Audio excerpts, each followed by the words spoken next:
Praise the Lord. Siapa ingin Roh Kudus bekerja leluasa dalam hidup atau dalam dirinya, bisa angkat tangan meskipun saya nggak melihatnya, Tuhan melihat Anda. Saya tahu inilah hari yang Tuhan jadikan, bersukacitalah, mujizatmu akan tiba. Ini bukan pengharapan palsu karena orang beriman tidak akan pernah disia-siakan. Saya yakin Tuhan mendengar seruan hati kita. Nah, supaya Roh Kudus bisa bekerja dengan leluasa, hati jangan ditutup. Apapun yang di dalam gelap, remang-remang, tidak kena cahaya matahari, nggak bertumbuh.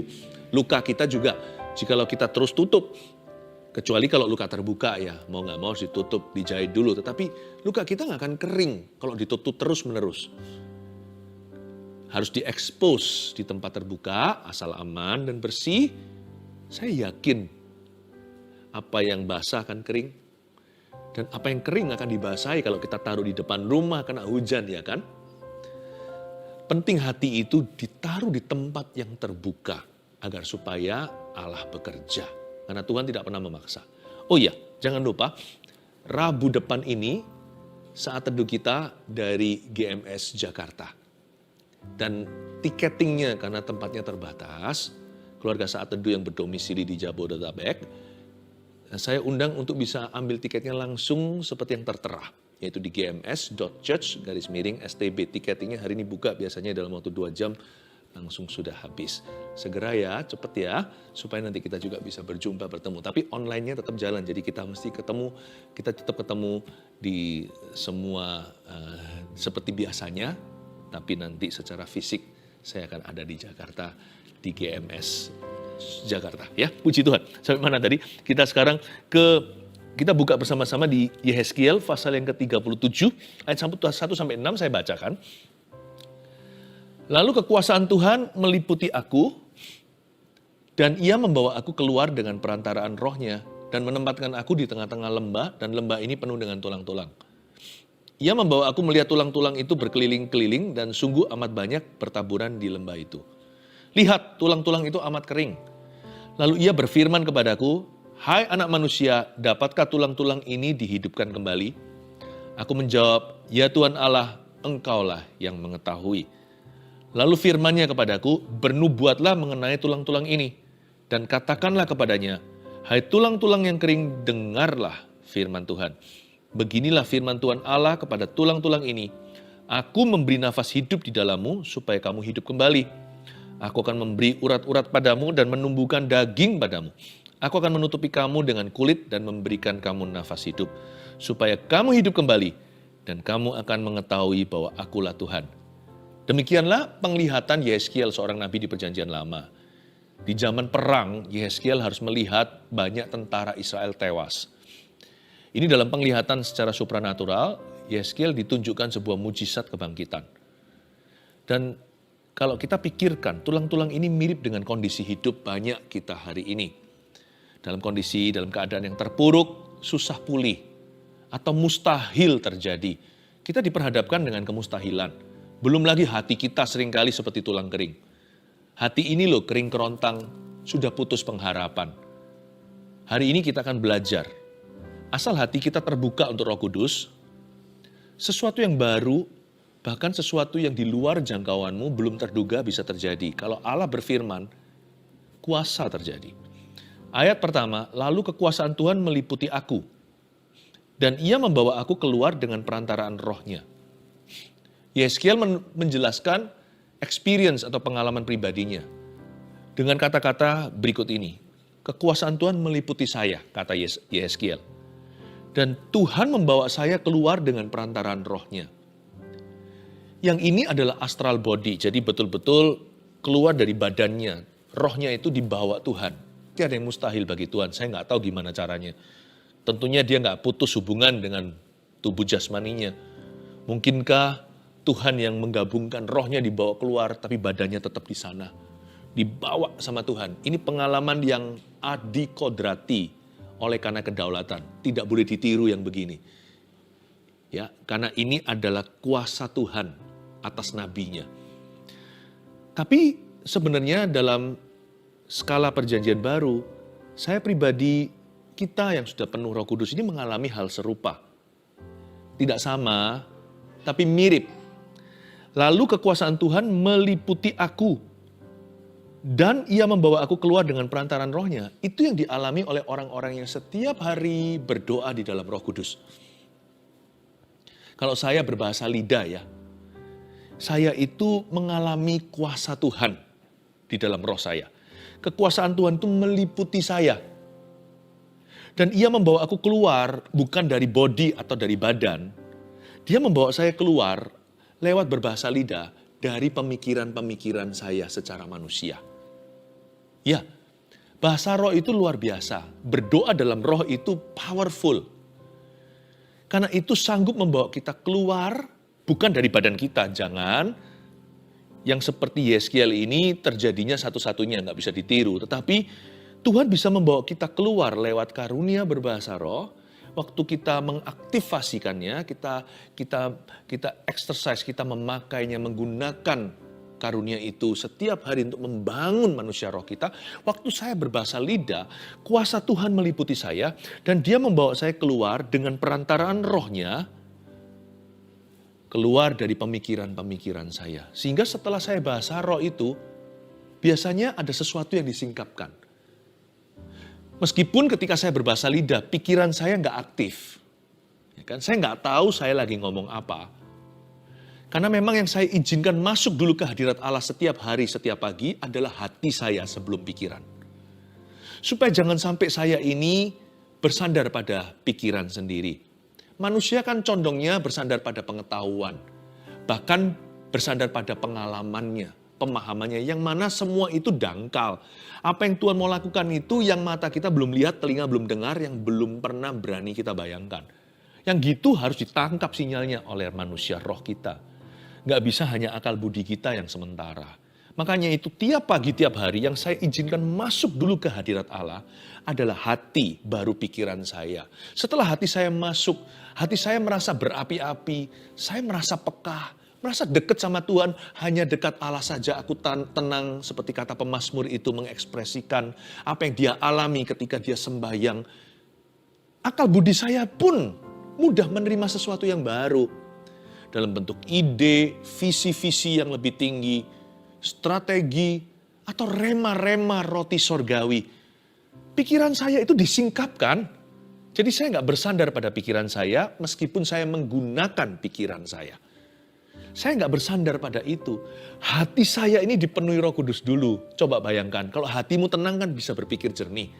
Itulah hasilnya. Orang yang hatinya masuk ke hadirat Allah, ditaruh di tempat terbuka, masuk hadirat Tuhan. Akal budinya pun mengikuti, mudah menerima pewahyuan. Dapat hikmat-hikmat Tuhan. Sayang sekali kalau belum apa-apa pikiran kita yang memimpin seluruh kehidupan. Dikit-dikit main pikiran. Jangan salah, orang yang penuh Roh Kudus itu bisa mikir, malah mikirnya lebih jernih. Pemikirannya lebih lengkap. Dan kalau Roh Kudus hinggap, pikiran kita, akal budi bisa menjadi brilian. Tetapi hati harus diserahkan dulu. Hati harus berserah dahulu. Hati harus berserah penuh. Lalu mengikutilah seluruh anggota tubuh. Tiap pagi, tiap hari saya berdoa di dalam roh. Dan kekuasaan Tuhan meliputi aku. Dan dia membawa aku keluar dari pemikiran-pemikiran saya secara manusia dan pemahaman sendiri. Dengan perantaraan rohnya, yaitu melalui berbahasa lidah. Saya dorong keluarga saat teduh, ini fungsional dalam memuji dan menyembah. Sangat penting dalam kehidupan doa.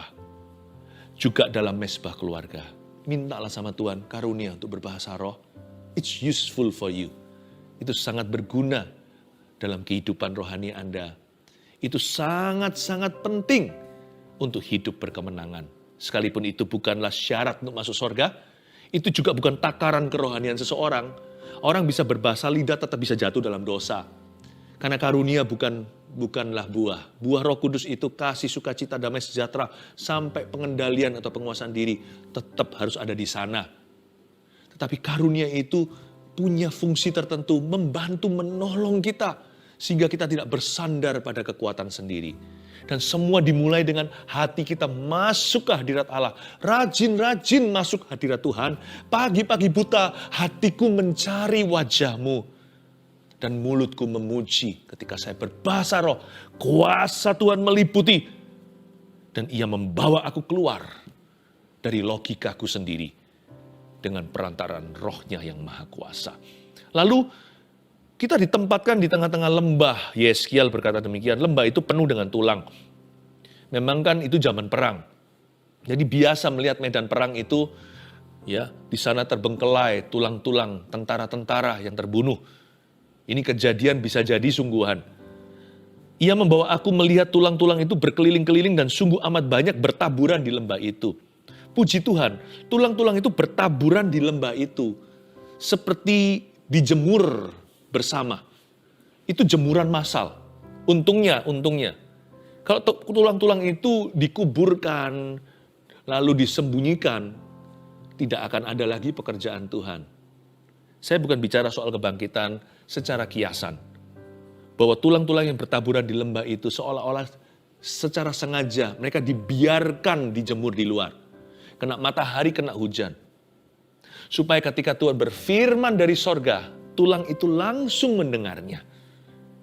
Ya, meskipun kalau mereka dikubur di bawah tanah juga akan mendengarnya. Tetapi kan kalau tulang-tulang itu nanti dikasih urat, dikasih badan, dikasih daging pula, dikasih otot juga, kan harus keluar dari kuburan dulu, harus menggali-gali tanah. Tidak ready to use, tidak siap untuk dipakainya. Untungnya tulang-tulang itu ditaruh di lembah. Ya, in the open field. Di halaman terbuka. Lihat, tulang-tulang itu amat kering. Sebenarnya tidak mungkin tulang-tulang itu bisa bangun lagi. Ini mayat-mayat yang sudah mati sekian lama. Kata amat kering berarti sudah kehilangan kelembapan. Saya punya seorang teman yang anggota tubuhnya, jarinya itu terpotong, secuil. Lalu akhirnya karena dia cepat bertindak, bawa ke rumah sakit, langsung ke UGD, unit gawat darurat. Bisa tersambungkan sekalipun masih kelihatan cacat, tetapi masih bisa bergerak, syaraf-syarafnya masih bisa diselamatkan. Lain cerita kalau putusnya itu tahun lalu datang ke dokter tahun kemudian. Ya dokternya berkata, ya sudah amat kering lah, udah impossible, udah mustahil untuk dihidupkan, disambung, udah nggak bisa lagi syaraf itu berfungsi. Inilah tulang amat kering ini. Sudah tidak ada kelembapan, berarti matinya udah lama. Pernahkah Anda dan saya merasakan hidup kita seperti itu, udah mustahil pulih? Pernikahan saya itu sudah diambang cerai, bukan diambang cerai, sudah melampaui, cuman belum teken aja. Pekerjaan saya, hutangku tuh segunung, mana mungkin saya bisa punya modal, balikin aja seumur hidup. Atau kesalahan kita, dosa kita sudah kecanduan dari sejak dulu. Ini udah 40 tahun, hal ini merupakan candu. Mana mungkin saya bisa bebas dalam 4 detik? Oh, tiada yang mustahil.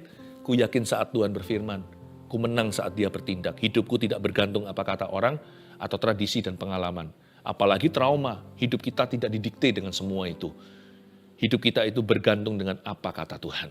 Kalau Tuhan berfirman, percayalah. Amat kering tulang itu, tapi tulang itu diizinkan Tuhan bertaburan di lembah terbuka. Supaya mereka itu siap untuk dijamah.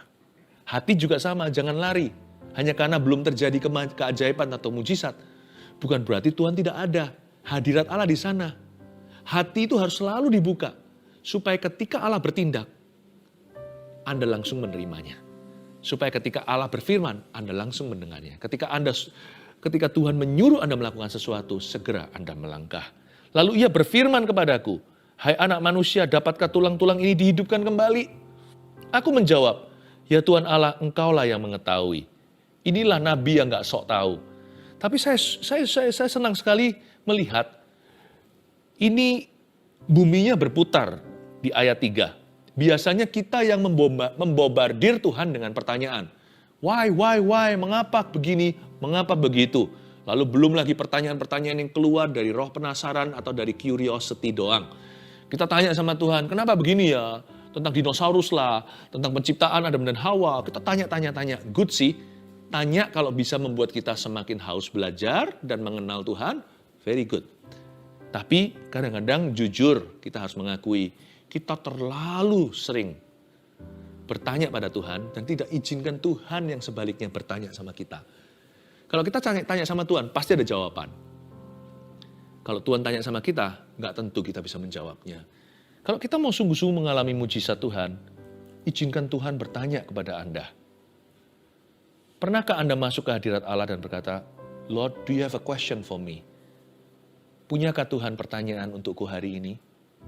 Nanti kalau Tuhan jawab dengan sebuah pertanyaan, Simon, Simon, do you love me? Simon, Simon, apakah engkau mengasihi aku? Ditanya 3 kali, kita bisa mewek, nangis, seperti anak kecil.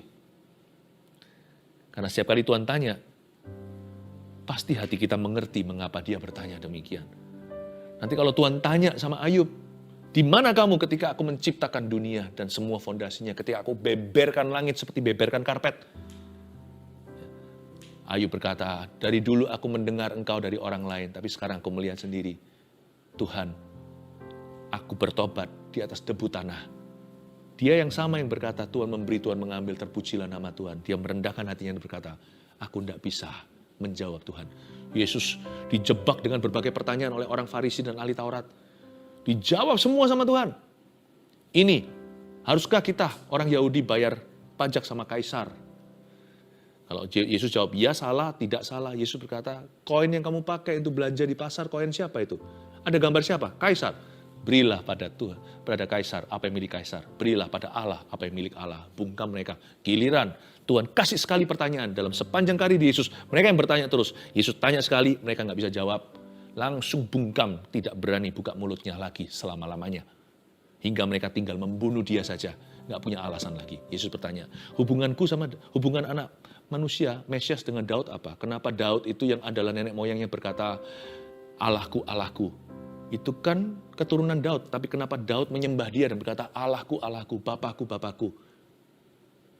Sebenarnya gimana sih? Mereka nggak bisa jawab.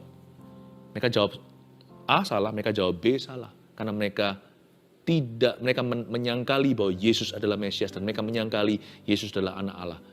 Yesus keturunan Daud, dia hanyalah manusia. Saudara-saudaranya kan kita kenal semua di Nazaret.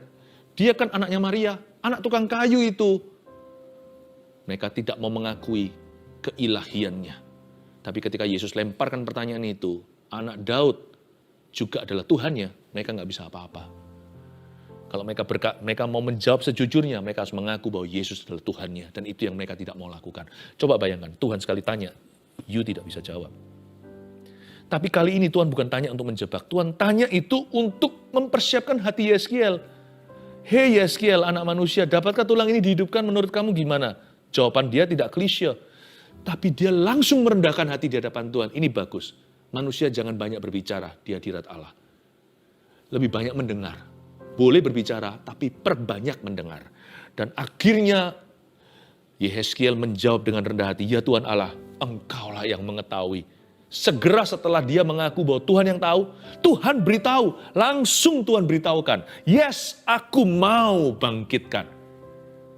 Kalau kita datang pada Tuhan itu dengan hati yang mudah diajar, langsung terima pewahyuan. Karena hati kita terbuka, kalau terbuka itu mudah untuk terima sesuatu dari Tuhan. Tapi kalau hati kita angku, tertutup, sok tahu, menuntut lagi, apalagi marah-marah, tuding-tuding ke sorga, nggak akan terima apa-apa orang yang menuntut Allah. Lalu firman-Nya kepadaku ayat 4, bernubuatlah mengenai tulang-tulang ini dan katakanlah kepadanya, hai tulang-tulang yang kering, dengarlah firman Tuhan. Yeskiel disuruh bernubuat, ayo akui firman. Confess the word of God. Suruh mengakui firman Allah, suruh mengakui iman. Bernubuat itu bukan memprediksi besok hujan atau tidak. Satu fase, satu dimensi nubuatan adalah prediction atau memprediksikan. Tapi tidak semua nubuatan itu memprediksikan.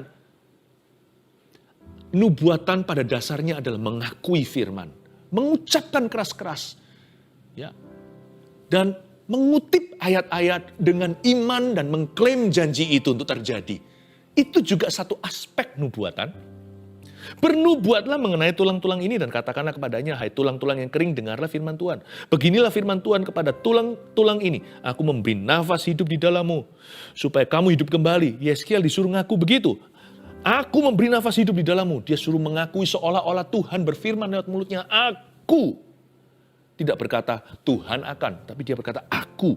Dia mengulangi firman Tuhan. Firman yang dibaca maupun firman yang didengar. Logos maupun rema. Kalau kita mau rajin bernubuat terhadap situasi kita, apa kata ayat? Kutip itu, nggak perlu kita hafal semua ayat-ayat emas dulu.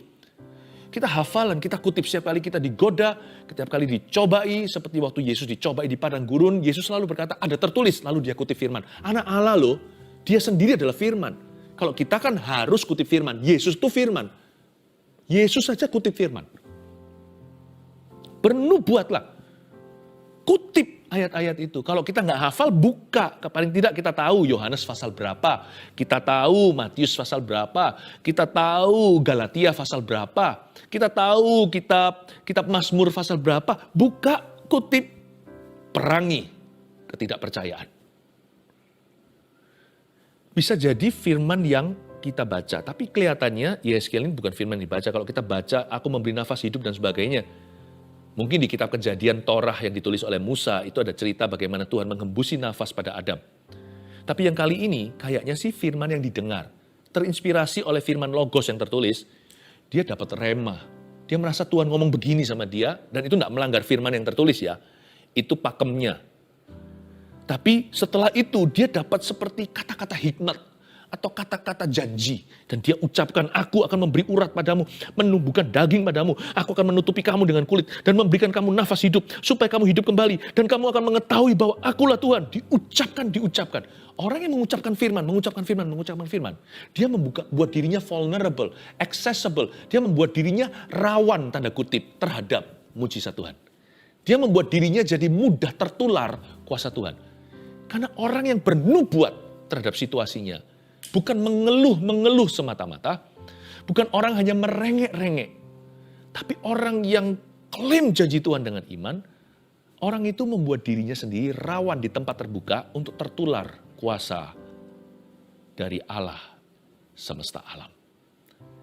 Orang yang mengutip, orang yang mengucapkan kembali firman yang dia dengarkan, iman timbul dari pendengaran, yang firman yang tertulis, yaitu Logos, di atas fondasi itu yang dia utarakan, yang dia ucapkan, yang diklaim, yang dikutip, yang diucapkan terus-menerus. Ini bukan sebagai mantra, karena hubungan kita adalah kepada Allahnya.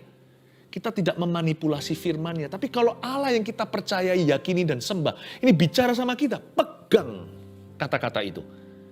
Pegang firman itu. You can hold God by His word. Because God is faithful. Karena Allah itu setia pada firman-Nya.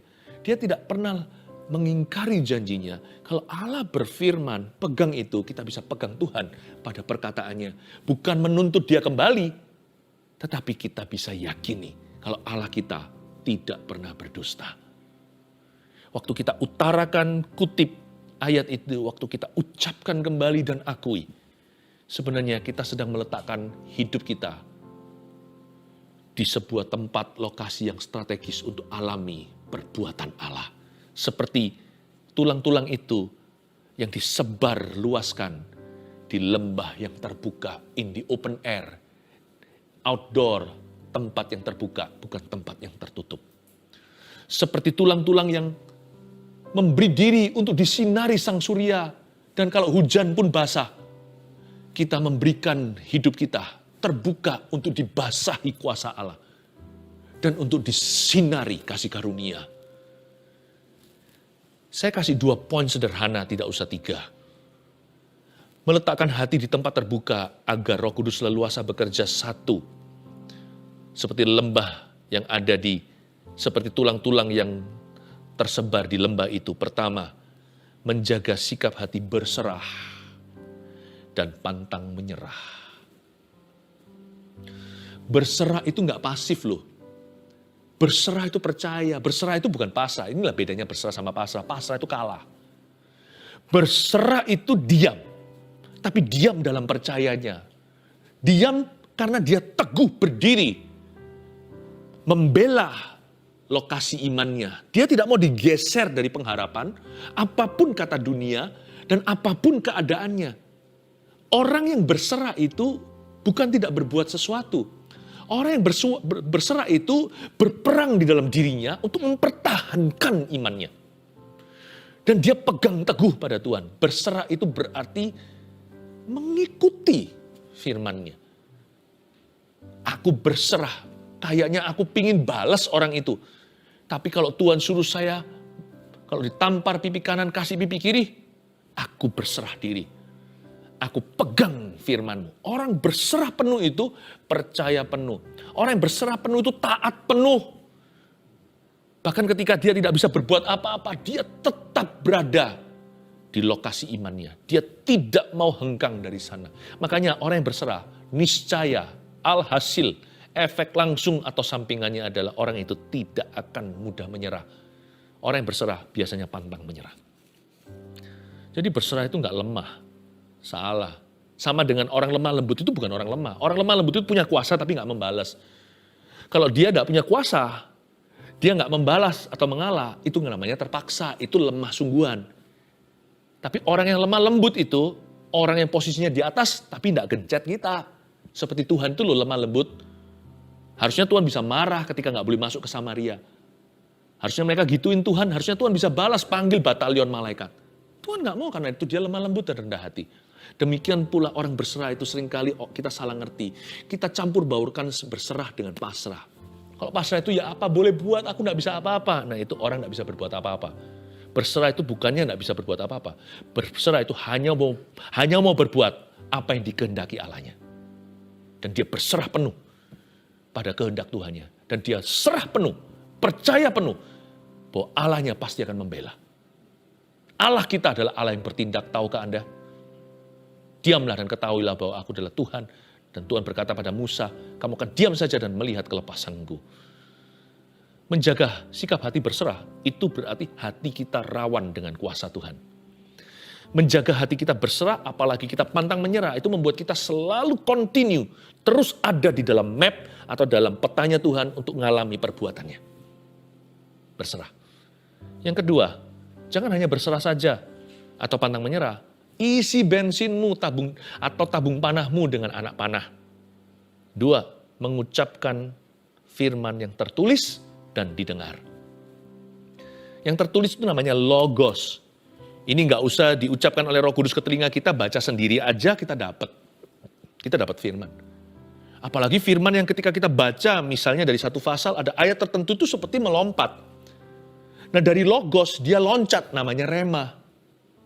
Atau bahasa orang kuno, ayat emas. Bisa jadi waktu kita doa, kita dapat satu kalimat yang tidak menentang firman ya. Tapi terinspirasi oleh firman, kita dapat kalimat kita sendiri. Dan kita pegang, Tuhan janji begini. Misalnya kita lagi gelisah, kita doa, nggak dapat apa-apa. Sampai ujung waktu kita berdoa setelah sekian lama, tiba-tiba Tuhan berkata, everything will be alright. Semua akan baik-baik saja. Meskipun kita tahu ayatnya, segala sesuatu indah pada waktunya di kitab pengkhotbah. Tapi kita dapatnya untuk doa. Waktu kita berada di ruang saat teduh, semuanya akan baik-baik anakku. Kita pegang itu, seperti ada sesuatu yang dihidupkan di dalam diri kita. Seperti kayu bakar itu ketemu api, lalu membara. Seperti ada kangguru di sini yang tuing-tuing melompat di dalam hati kita. Everything will be okay. Lalu kita nggak takut lagi masuk ke dalam ruang operasi. Atau ketika seseorang didiagnosa, kita ikuti semuanya, kita tahu ujungnya nanti kemuliaan Tuhan. Wow. Tapi tugas kita adalah ucapkan firman ketika setan berkata, no, kamu akan celaka, kamu tidak bisa pulih. Enyah kamu iblis. Tuhan berkata, everything will be alright. Tuhan berkata, semuanya akan baik-baik. Ucapkan firman yang tertulis, of course, tentu, nomor 1. Ini yang utama. Dan firman yang didengar. Makanya itu rajin-rajin masuk hadirat Tuhan hatinya, supaya dengar sesuatu. Kalau hati nggak masuk, telinga kita nggak akan menangkap sinyal-sinyal Allah. Hati ini harus diletakkan di tempat terbuka. Nomor 1, menjaga sikap hati berserah dan pantang menyerah. Nomor 2, mengucapkan firman yang tertulis dan didengar. Dengan demikian, 2 langkah sederhana ini, kita meletakkan hati kita di tempat terbuka untuk kuasa Allah bekerja. Yakinkah Anda? Kalau Tuhan berfirman, sesuatu akan terjadi. Haleluya.